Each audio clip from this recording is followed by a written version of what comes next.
As a teaching guru, I am embarrassed to confess that I messed up. Yes, I messed up. I absolutely failed this year. The other day, one of my friends asked me, how did my school year go? My first year transitioning back to the classroom after I've been out of the classroom for 3 years. And unfortunately, I had to tell her the truth. And I'm going to share that truth with you right now as I give you this update on how my school year went and what mistakes I made inside of my classroom this year. And number one is going to surprise you. So make sure you stay until the one of the things I know that is absolute key to having a successful classroom is to get your parents involved, to stay in contact with your parents. And I have to confess, I did not stay in contact with my parents this year like I should have. I have preached it over and over and over again. I've done it over and over again. But for some reason this year, I did not contact my parents like I usually do.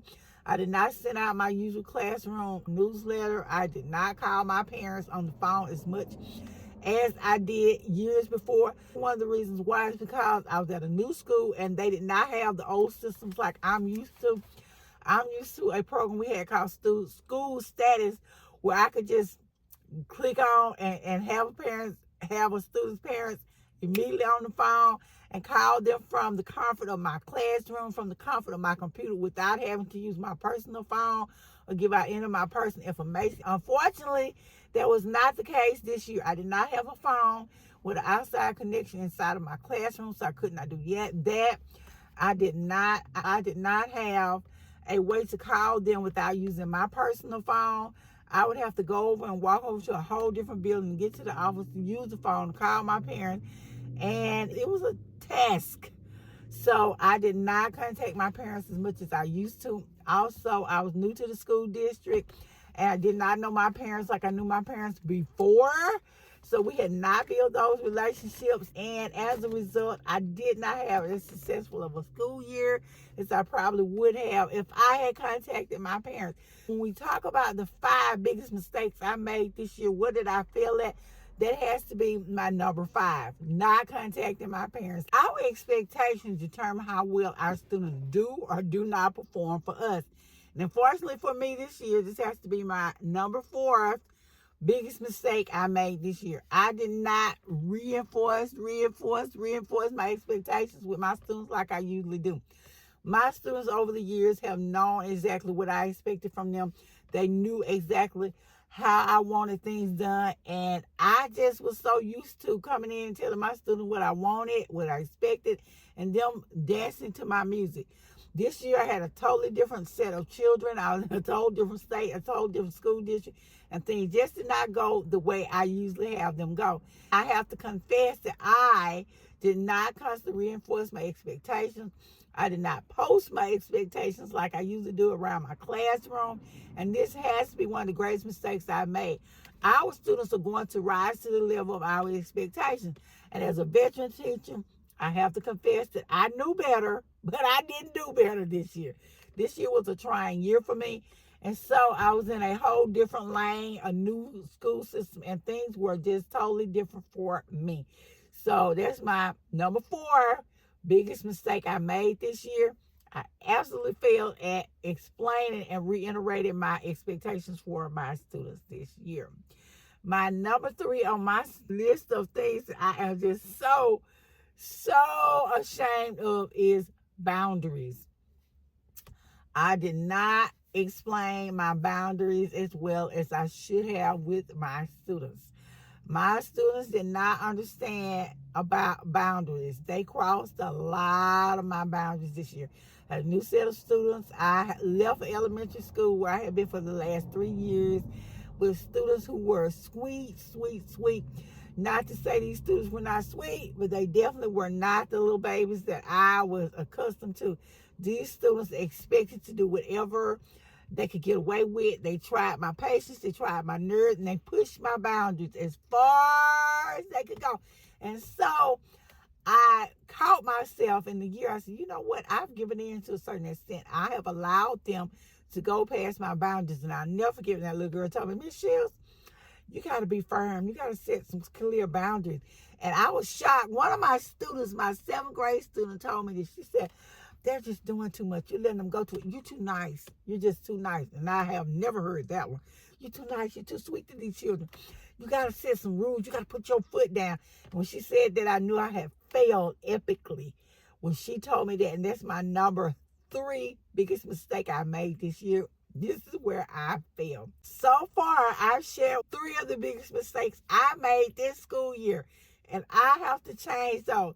I want you to share with me if you made any mistakes in school year, what they were, down in the comments below. And out of those 3, if you made one of those, and how did you fix it? My second biggest mistake I made this school year was not practicing self-care. I did not take care of myself like I should have. And I preached it and I preached it. And as a veteran teacher who's been teaching for over 20 years, I have learned you have to take care of yourself. And I failed at that epically this year. I did not take care of myself like I should. I did not take a bunch of work home like I always do. This is one of my rules. But I allowed myself to get so caught up and have so much stuff to do.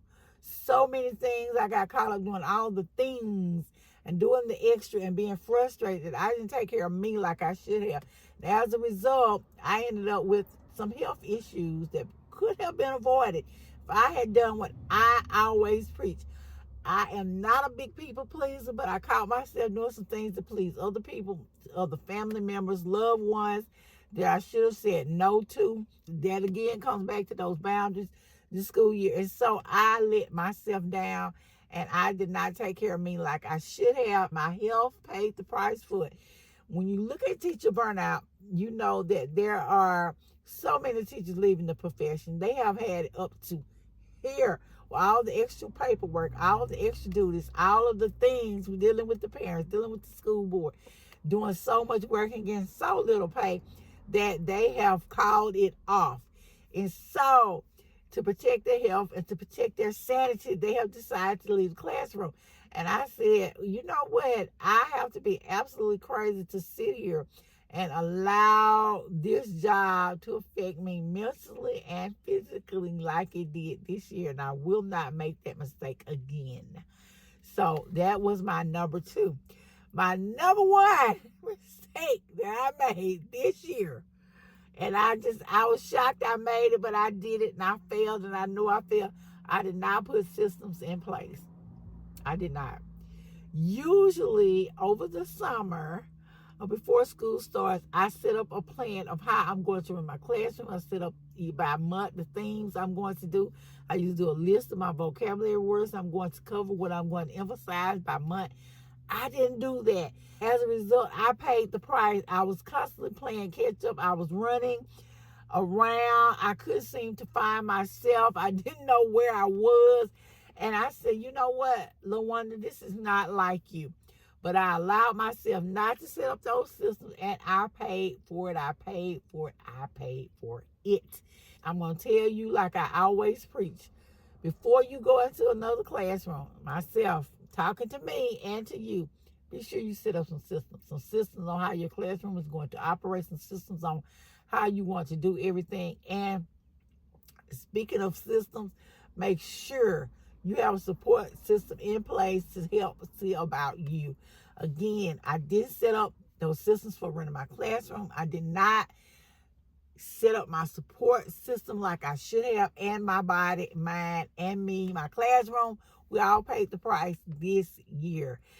Thankfully, I get a chance to do it all again because I get to loop my students. And so I know them, they know me, I know my parents, so things should go smoother. I will be sure that I am contacting my parents this year, that I am letting them know exactly what is going on, because we all know if we want to have a successful classroom, one of the main things we need to do is make sure that we have support from our parents or whoever their caregiver is. We have to set up those relationships with the students and with our parents throughout the school year.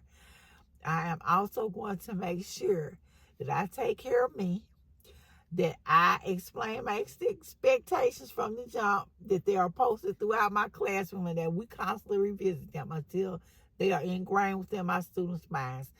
I will have a better year this coming school year, and I hope you do too. Thank you guys so much for listening. This has been LaWanda Shields with TQ Classroom.